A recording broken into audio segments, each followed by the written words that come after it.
really think it's important to always maintain a mental picture of what it is you're trying to achieve, because there can be so many distractions that, you know, you end up some different place. So I'd like for you to see the background that caused BAYWORK to get here. And it's one I want to mention that I think would apply to other industries as well. The problems that I'm going to be describing are not unique to the water wastewater industry. They are endemic in a culture which has highly complex jobs and an underfunded education system. Right? That's kind of the summary of what we're up against here.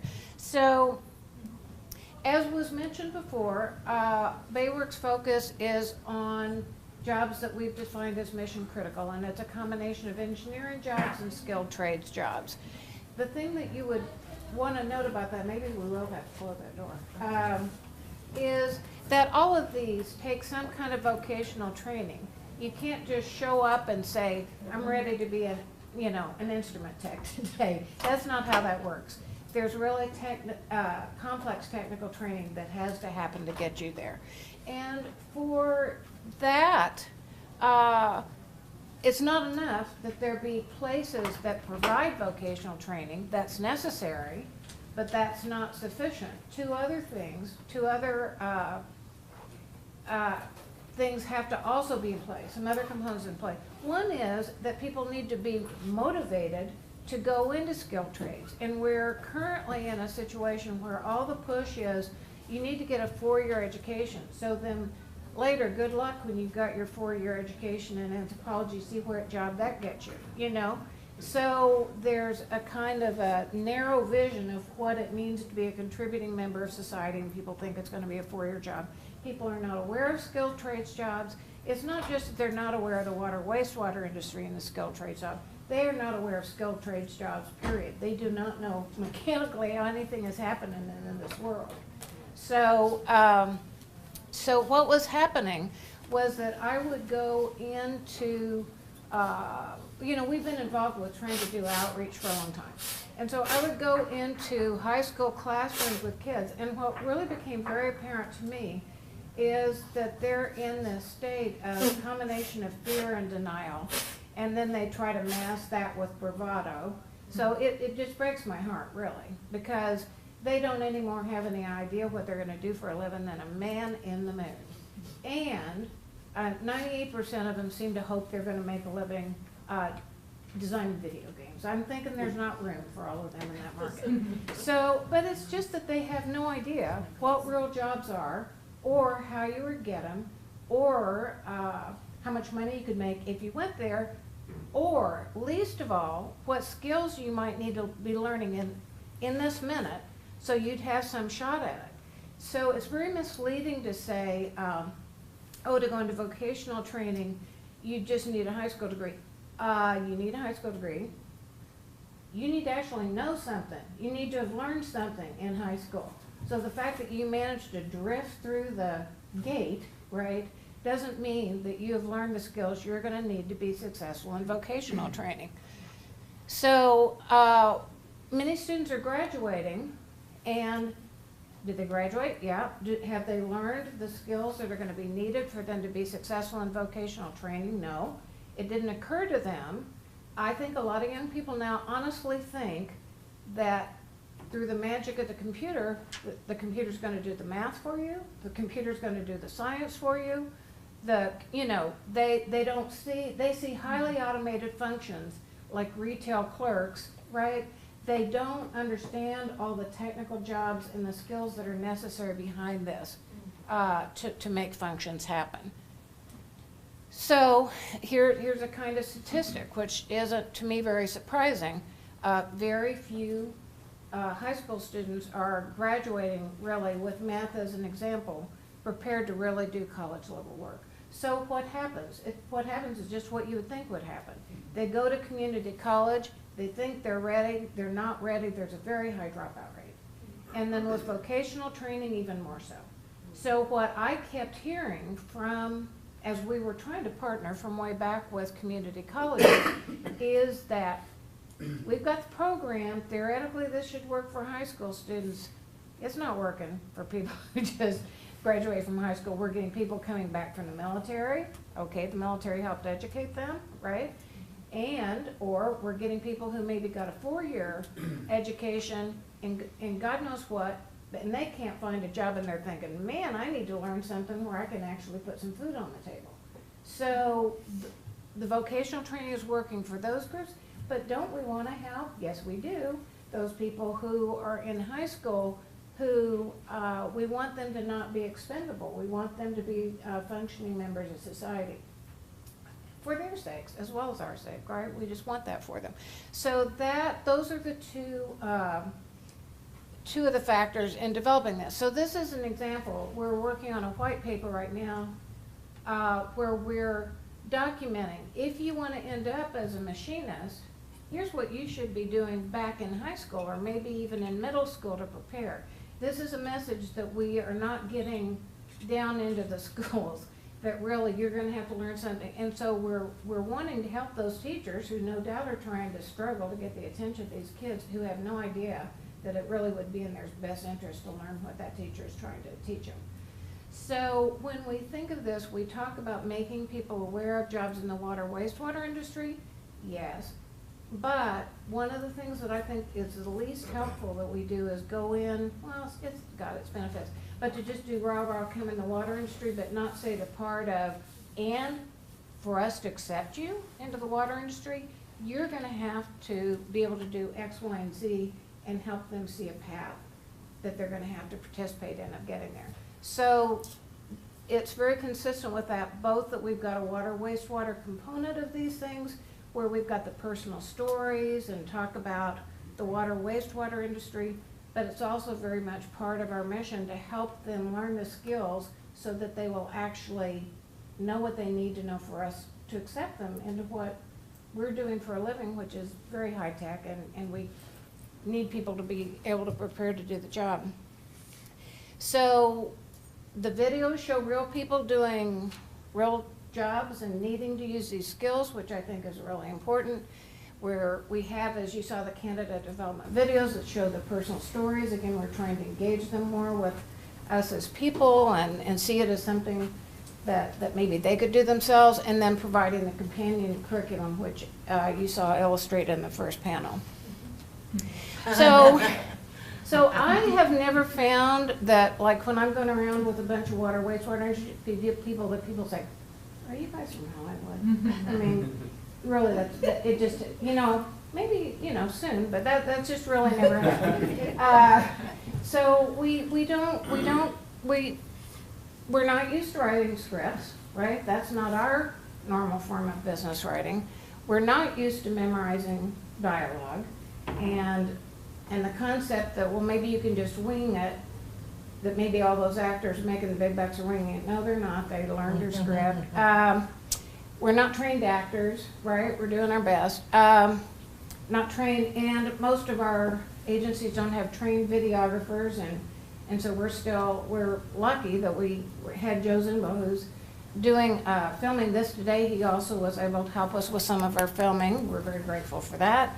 But the thing of it is, sometimes people say, you know, I was prepared for my job. The way it is in any industry, I think, is that if you're paying attention, they're going to need to stretch, but we've got to stretch. We've got to stretch as an industry. This isn't what we used to do. I can speak to this. This isn't what we were doing a long time ago.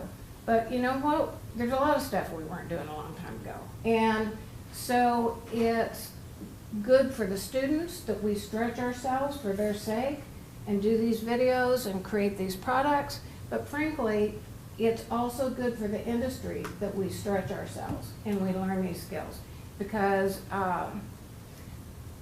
we're using a different kind of media to convey information, videography, which is not something that has been something that our industry has used much, but if we want to move forward with technical training and documentation, and if we want to speak effectively to younger workers, we've got to work with images and we've got to work with video. Our ways that we've trained people in the past are too primitive. And one of the things that I have observed with kids is pitiful a lot of times, what their literacy skills is. As far as reading and writing, not a strength. They think text, that's kind of, why would you ever need to do more than text something with 6 words in it? But I'll tell you how they're real sophisticated. They're real sophisticated about video. They're real sophisticated about images. And if we want to communicate effectively with them, we've got to stretch and we've got to be able to bring those resources to it and bring those skills to it, as well as an industry. Mm-hmm. So we're doing something that's good from a candidate development point of view, but also in my view, we're doing something that will help us if we build to meet it, where we will also be developing internal skills and capacities that we can direct to our own training needs. Mm-hmm. So we aren't Hollywood, okay. I've come to terms with that. I don't know about you guys, but but who we are is we're water and wastewater staff who want to help educators teach students the skills they will need to be successful, and that's what we're trying to do here. So I'm going to turn over to Kory. This has been, and it's going to continue to be, a learning process. So we're going to always look back and think, man, that wasn't so good, right? So, but my whole life feels that way. So we just kind of have to be okay with that. Plunge forward, do the best we can at any given moment, expect that we'll continually think, oh, we need to add this, we need to do this different. So if you can just kind of get comfortable with always doing things wrong to a certain degree, it's really helpful. So then that's a very good piece of advice that I've got to really incorporate. Yeah, I like that. Yeah, when my stepson started taking jiu-jitsu and being in these competitions and he lost, I said, if you can get comfortable, this is really going to be a big help with you. But anyway, so it's just a continuing evolution that we need to be calm about because we're coming out of our best intentions, right? Right. We have good goals. We do. I like to think of us as a grassroots effort. So if you keep the term grassroots in mind, it's we're all trying to achieve a goal here, and we're all slightly nearsighted or a little blind or just kind of finding our way. And one of the things that I've got a few photos here of what we did along the way was, the brainstorming and our kickoff meetings were kind of our opportunity to kind of introduce people that in the normal walk or world of life we wouldn't really run into, right? Because teachers and instructional designers and wastewater and water operators, they usually get an opportunity to meet each other and kind of share ideas. So we're coming from different directions. So we'd have our kickoff meetings. We would do some brainstorming, try to come up with an idea of a story, a script, and then we had a lot of evolution. We started with, I typed up on Microsoft Word with different colors for different names, so, right? And then thanks to Joe. Joe's really my go-to guy. Joe actually is a videographer, unlike me, who does videography as best she can. But he is actually the pro here. And so he suggested this program called Celtex, which I'm going to refer to later. And it's $100 a year for an annual subscription fee, and it was totally worth it because it makes it look really cool, right? Same stuff, just kind of, and I just kind of imported it in, and I'm like, wow, Hollywood, here we come. Screenwriter, right? Awesome. So Celtics is it, and Celtics does a lot of other things too. I'm not trying to sell that particular program, but what we're trying to do is, get other people to also do this, other agencies, to other organizations, other businesses, to take it on themselves to kind of do this, so that we can have a how-to guide going forward. So Celtics is the way to go, I think. So again, the storyboard evolution from my Kory original on the left to the same storyboard, but just now it's looking a little fancier, a little more professional. It has the same information in it, but it looks nicer in a binder, so, right? And then that's another thing we would do. In most instances, we would go out ahead of time. We would scout out locations a couple days before the shoot, say, okay, this would be a nice place to shoot the video. And then this is also another evolution. The call sheet, I would just kind of originally say, well, actually, the very, very first one we did with the Perfect Storm, I showed up and they're like, so what should we film first? And I was like, that's a good idea. What should we film first? I don't know. And then we kind of, then I started lessons learned, right? I started thinking, okay, before the next one, let's make a list of what we're going to film and in what order. And then this more professional one on the right is something that Joe Zumbo again came up with, and it's really helpful for people that they don't have to be filming all day long. So they have a call time. They're filming in the afternoon. They're only in one scene, so we don't have to have them there from 9 in the morning. So I use Premiere Pro Creative Cloud editing software. That is very good. I like it. So, and although I haven't shot all the videos, I've edited them all. So currently I have a Nikon D52 camera with tripod and a clip-on lapel.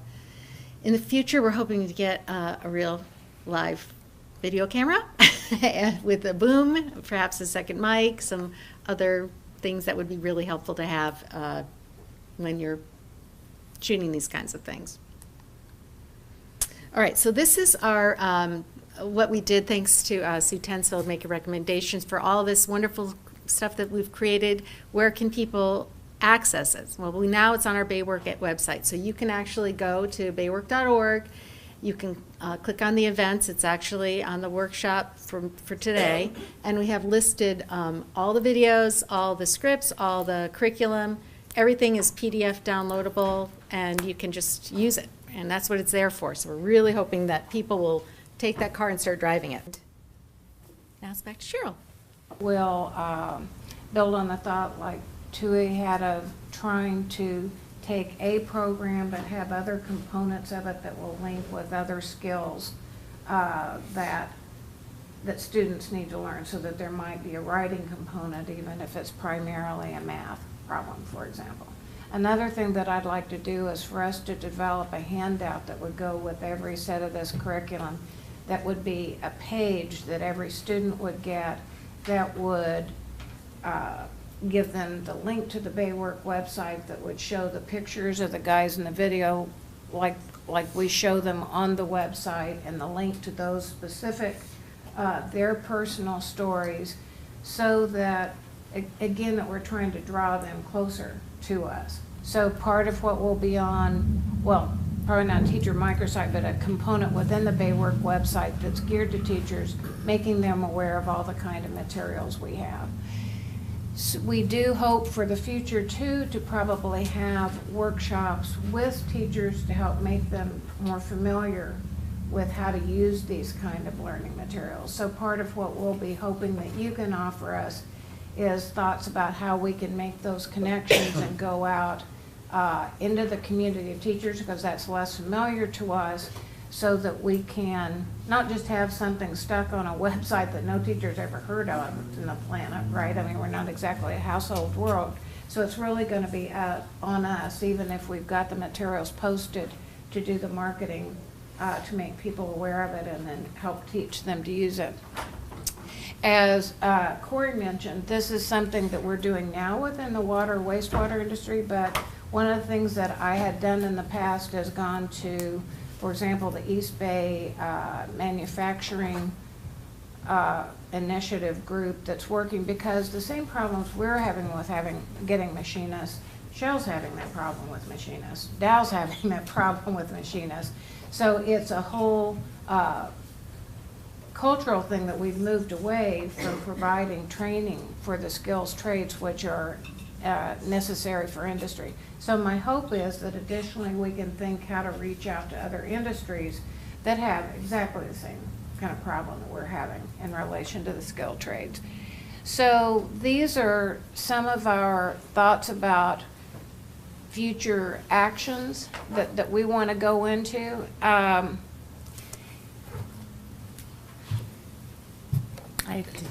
Oh, thank you. And so our goal is to, as I said, to create a learning community with subject matter experts and educators that are working together for the next generation, which I think is where our motivation is.